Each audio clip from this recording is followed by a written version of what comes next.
Welcome to Humans of Fintech, the show that tells the stories of diverse leaders who found a sense of belonging in our industry so you can too. I'm Nicole Casperson, and in this episode, I sat down with Henry Yoshida. He's the co-founder and CEO of Rocket Dollar, a web platform that lets people invest tax-advantaged retirement dollars into alternative investments like venture capital and crypto. Henry has a unique journey finding his sense of belonging in fintech. He spent years studying personal finance and learned how to apply new technology to a paper-driven and complex industry so that more people could have affordable access to alternative investing. In this episode, you'll learn about Henry's background, including his story about his parents from Japan, his time at Merrill Lynch, and how he created a robo-advisor, Honest Dollar, that sold to Goldman Sachs. All of these experiences tie together to fuel him to create Rocket Dollar, and I'm so excited for you to hear his story and his unique journey. Enjoy. Really, to start, your background does have a huge influence on your career and why you chose to be a part of the fintech industry. And maybe just to start, the backstory of your parents being from Japan. I know that is a huge influence for you. And, my own personal take on that is when you have an immigrant parent, it changes a lot, or you have a lot of reflecting to do in your upbringing. So we'd just love to hear that side of it for you first. Sure. Well, and two types of immigrant parents, I think a lot on the Asian American side. So the educated that came over here for job opportunities, and the uneducated, just kind of getting away from where they were. That was my parents. Came here, never went to college, kind of career working in the restaurant industry. And the way it shaped me was that they just were always working from behind. And they did everything to sort of allow my brother and I to not be in that position. So we worked really hard to fit into the system, that sort of model minority type mindset, do well in school, play by the rules. That's really what drove a lot of how we grew up. And it shaped us a lot because they sacrificed. So we almost had to try to do well and fit within the system here in the US. Yeah, there's a ton of pressure to be perfect, a ton of pressure to, as you said it, be a model minority. I grew up the same way. My mom's from the Philippines. It was always a, heads down, don't rock the boat. You are lucky to be here mentality. And, that maybe at its time was suitable, but today things are very different. And yeah, so I guess when you think about that as a part of your upbringing, do you, I guess, how does that kind of help? How has that translated into like the fintech space? Well, just what I saw with my parents growing up, again, they were always working behind, let's say from a money standpoint. They didn't have, let's say, a big chunk of money to put as a down payment on a house. So we were always, we had a house, so we weren't so bad off that we didn't have a home, but they always had the big mortgage on the house and didn't have the big down payment. So you had to stack, let's say, 2 loans to even get into the home. And it made it pretty hard to build equity inside of it. So fintech, to be fair, was actually the second choice for me. I really thought that in America, the people who won knew how to establish the rules. So I had grown up my entire life wanting to be a lawyer, thinking that the best way to know the rules is to study it and then be the person that actually writes those rules. And the way I interpreted rules was laws. And so I was very dead set on becoming a lawyer, just probably watched and read too many John Grisham books and the ones that were turned into movies and so forth. That was my path, but ended up not going. The next best thing was finance, which was a different set of rules. And that's where I ultimately ended up. Yeah, I love that. And you were a CFP at Merrill Lynch for about 10 years, right? You started your own RIA and then sold that before kind of building in the fintech space. So Sure. Did you feel like you fulfilled any of the, new rule creating, I guess, that you were trying to do? Or, what kind of, I guess, part of that journey does that kind of lie for you? Well, so I spent 10 years at Merrill Lynch, and I started in the middle of a recession, essentially. So that also shaped how I did Merrill Lynch. So typically you work at in financial services, your job is to go and get clients who have a lot of money, individual high net worth people, to work with you and give you money so you can manage and give them advice. That wasn't my path. The real passion for me was that I found a path inside of Merrill Lynch that allowed me to work on small business retirement plans. And the business owner typically was pretty well off, but I actually got paid to sit in lunchrooms and break rooms and tell people that they should start in their first job and maybe put 5 or 10%, starting at 5% and work your way up to 10%, definitely enough to get the match in a 401k. And I just love that I got paid at Merrill Lynch to talk to regular people, to tell them about one very key financial rule that my own parents didn't know about. They worked in the restaurant industry, so they didn't really have a 401k. And if they did, no one would have been there to tell them to enroll in this thing, put enough money into the match. And that was a different set of rules and just set me on a path to thinking that this is how you succeed as a citizen in the United States. You do these things. You save in your 401k. You spend below your means. You don't get too much indebtedness and so forth. That's what I loved about Merrill Lynch. And of course, I did get my CFP along the way. So I really took that to some umpteenth level to keep learning and consuming a lot of personal finance books, probably more than anyone in your audience would care to know. Is it a crazy number? Like, do you have it at the top of your head of how It's many? a crazy number for sure. I've read all of them. Oh man. But that's awesome. And then, so you kind of had this, like, you really got into like connecting with people. And I guess what's the connection between like wanting to be able to sit down to every day and help people, to building a plan for a robo advisor with Honest Dollar, which eventually sold to Goldman Sachs and is now Marcus Invest, which is crazy story. What's the connection there? Well, so when you are a financial advisor and you're working in the 401k space, like I did for 10 years at Merrill Lynch and then continued as in my RA, that's the type of work that I did. I sat in lots of lunchrooms and I talked to thousands of people. This is in the 6-figure range over the course of 13, 14 years of doing that.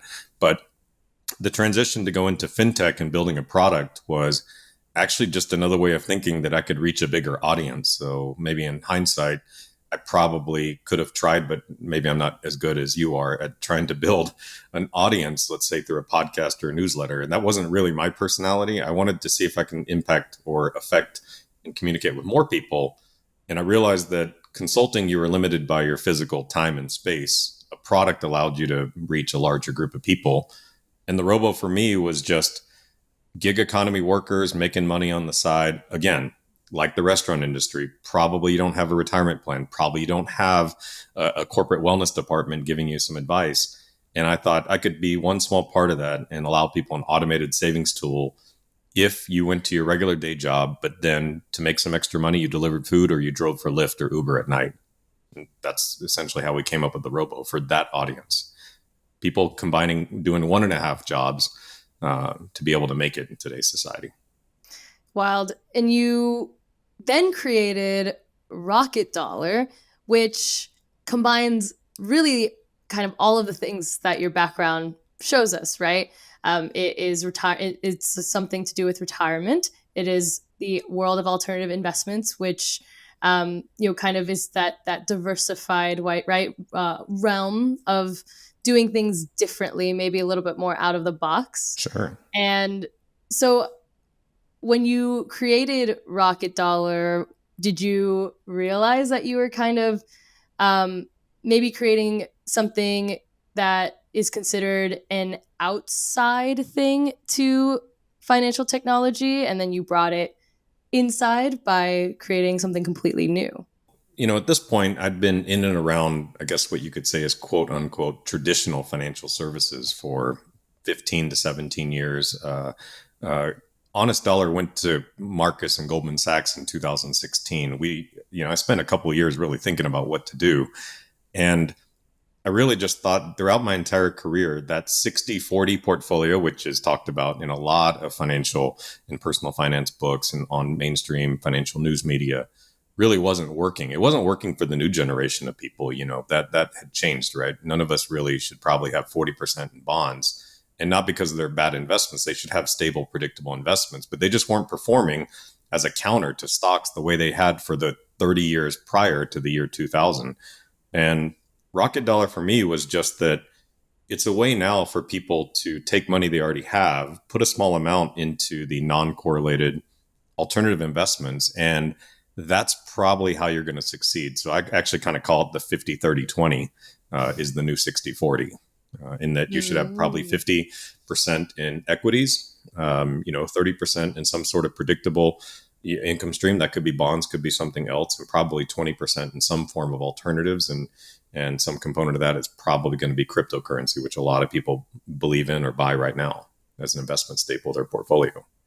And I just wanted to deliver a product that allowed people to do this. So I think I'm not the person, of course, that created Bitcoin and alternative investments, but there was a need in the market that this is where people had money that was sort of stashed away in the form of IRAs. And if I can help them access that money, then they can go into these existing alternative investments, because otherwise you'd have another generation of people that only the people with a lot of means in the form of investable monies could actually access the new and better type of portfolio.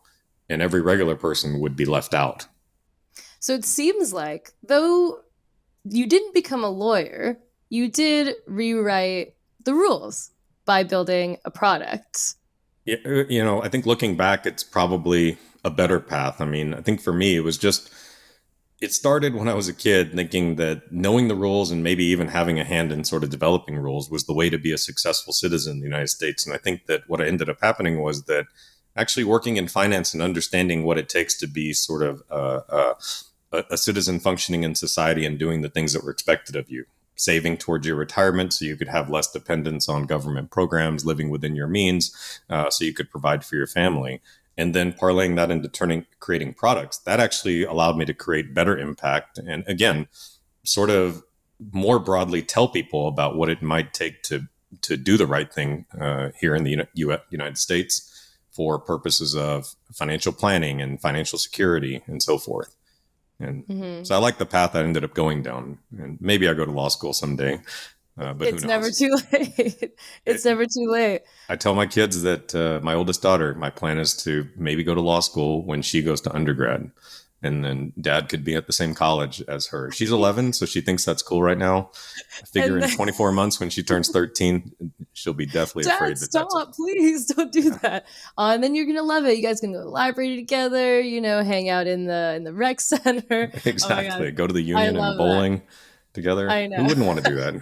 I'm like slightly glad that this is happening before or after I went to college and before my dad could ever listen to this at that time. But anyways, you never know. She may grow up and love it. But that's right. Take us back to maybe the moment you felt like fintech would really be the place where you found this sense of belonging and purpose, right? You went through these phases of like, maybe I'll be a lawyer, and then the CFP, and then, but still wanting, that theme of like rewriting the rules and building something different and new to be able to fulfill all of these different aspects of your life that you were exposed to. And that's what's so interesting about Humans of Fintech. And, what I'm doing here is like, I love hearing about how, right, at the end of the day, these products that you've built are just you finding your own purpose and sense of belonging in the world, and to do it in the fintech space is amazing.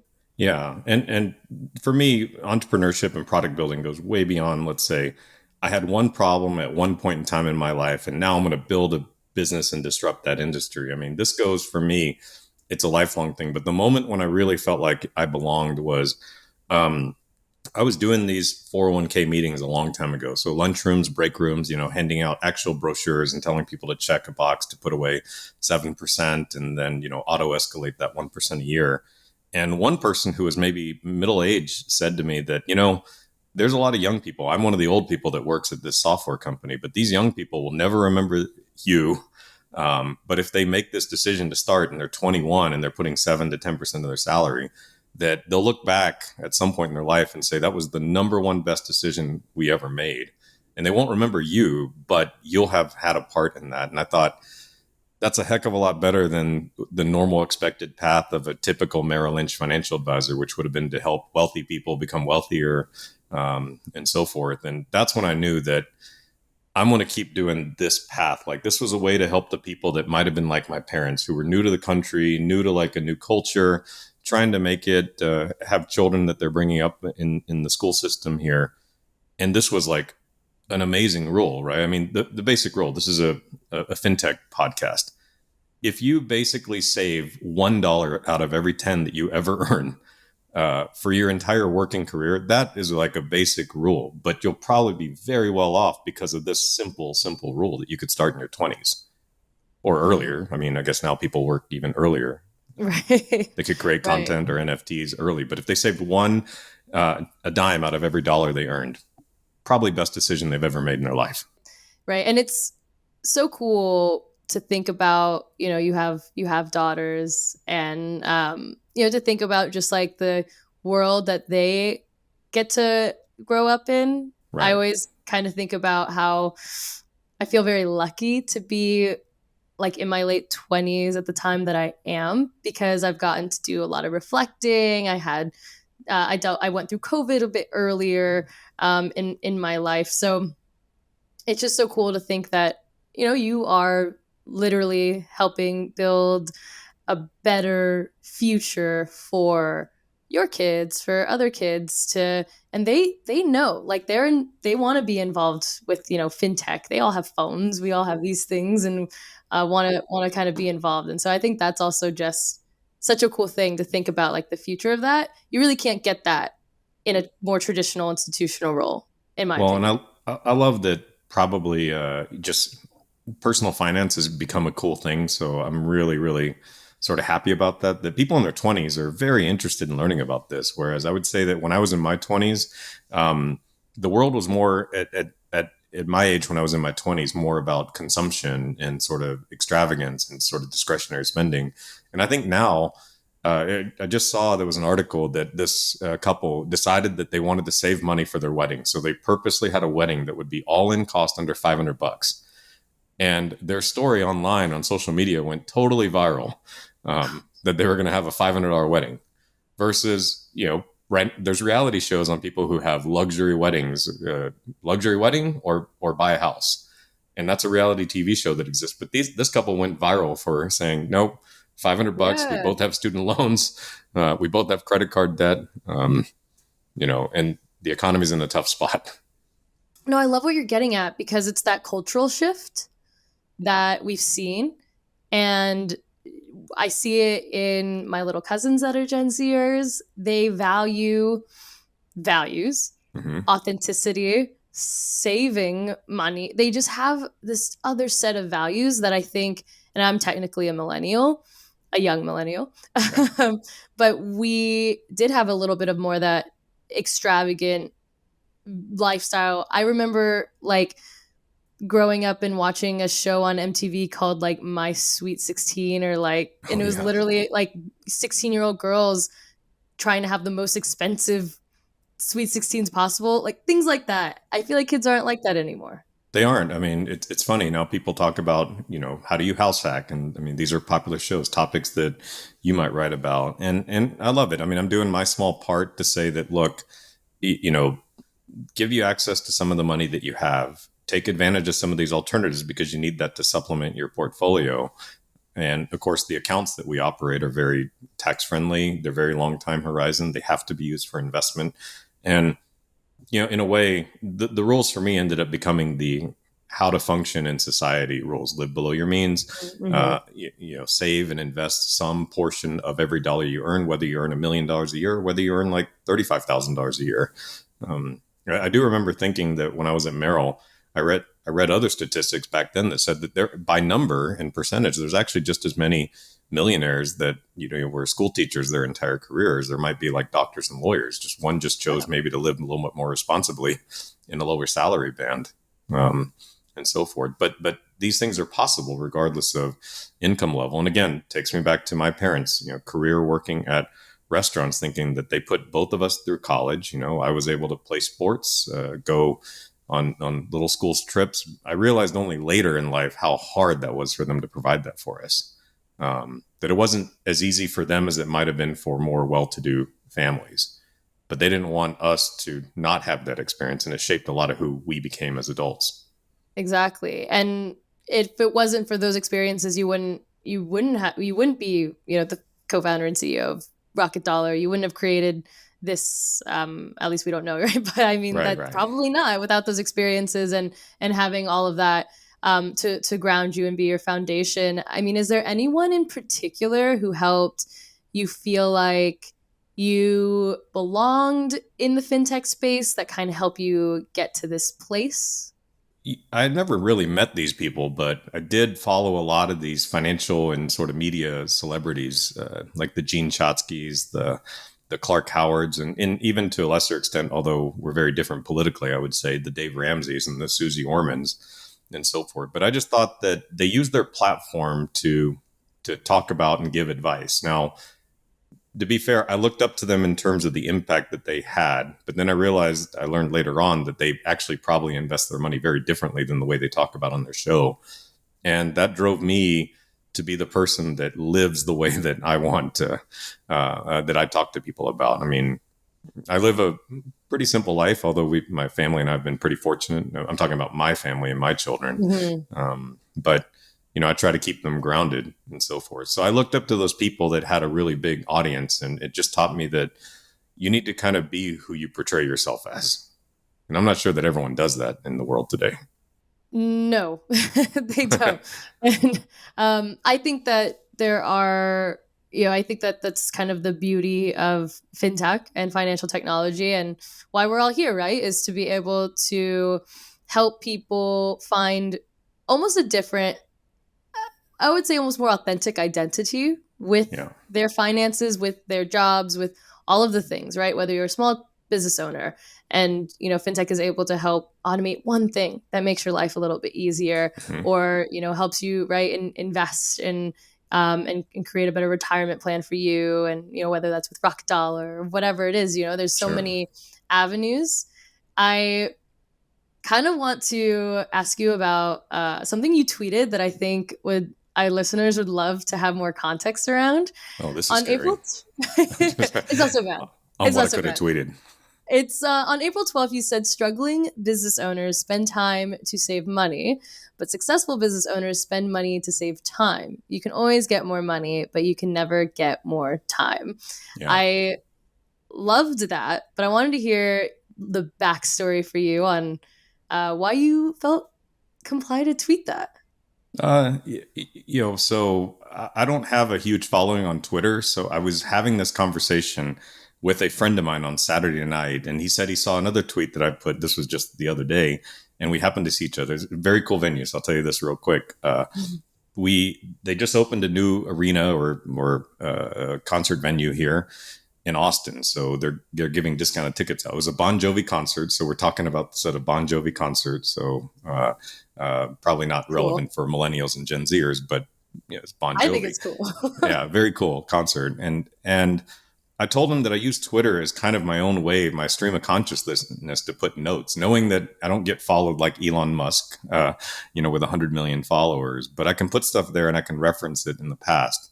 But I guess I felt compelled to do it thinking that you have to have a great team around you, and it costs a lot of money to have a great team. And I think I talk to entrepreneurs that complain that, hey, right now, job market's really competitive. It's hard to get the right people on your team and do stuff. And I tell them that, look, that's the number one thing you should be spending money on is putting talented people around you. And I said, you're probably doing a good job if you're an entrepreneur and you have imposter syndrome, thinking that you're not as smart as the people that are on your team. That probably means you're doing pretty well. That's a good imposter syndrome, by the way, that you feel like, wow, the people that have chosen to come to work in the trenches with me every day are far more talented than I might be on my best day.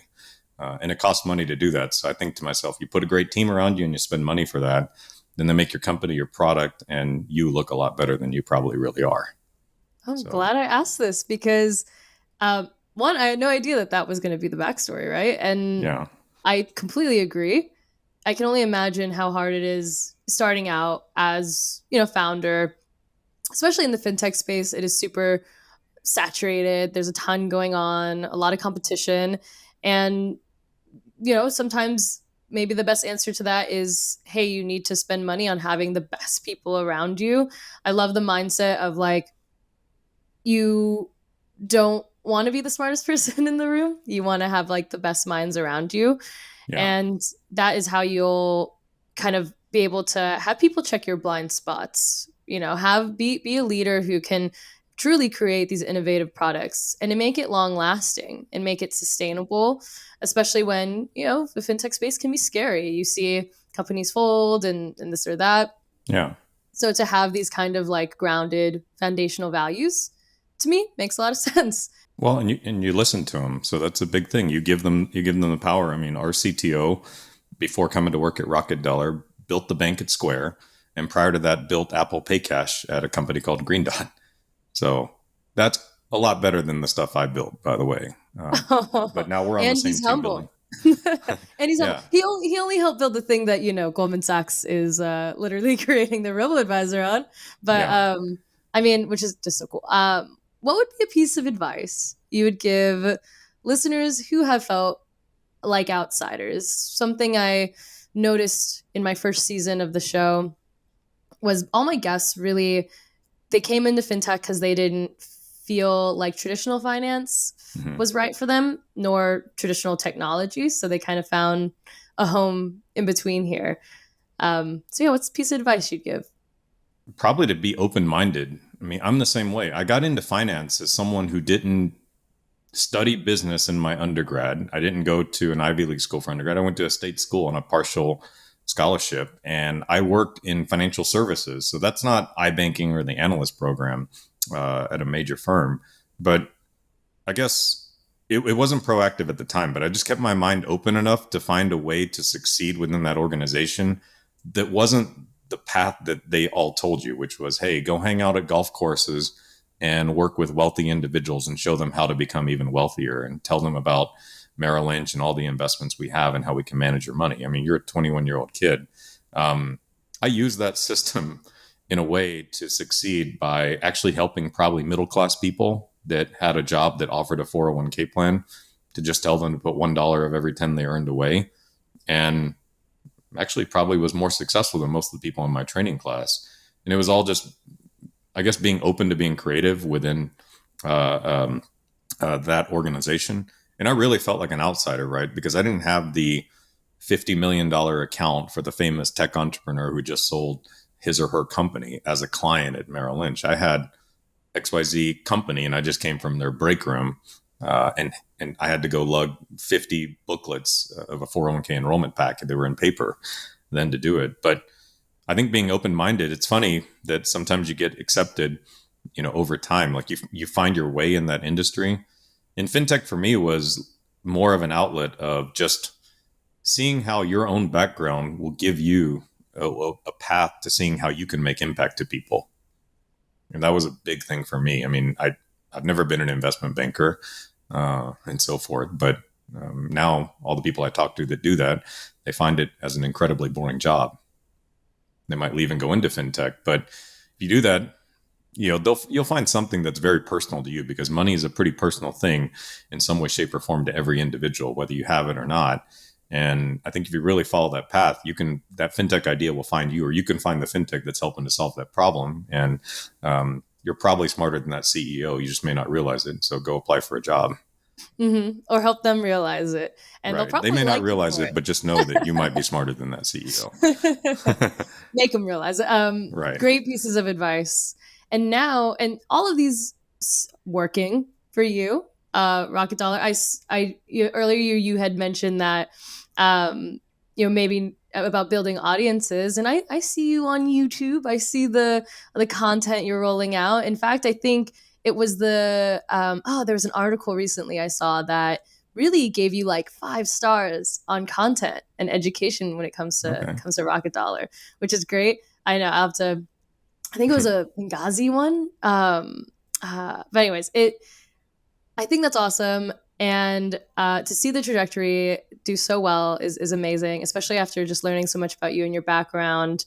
Yeah. If there's, this need to be the change that we want to see, which you've embodied, what change do you think we need to see in fintech as an industry overall?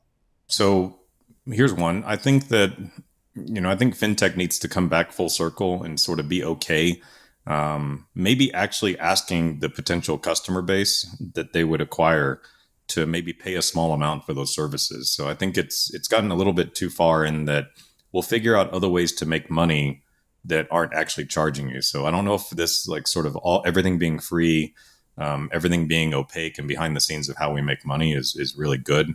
I feel like we can go back to a time where people might pay very small amounts, like $1, $2 monthly subscription.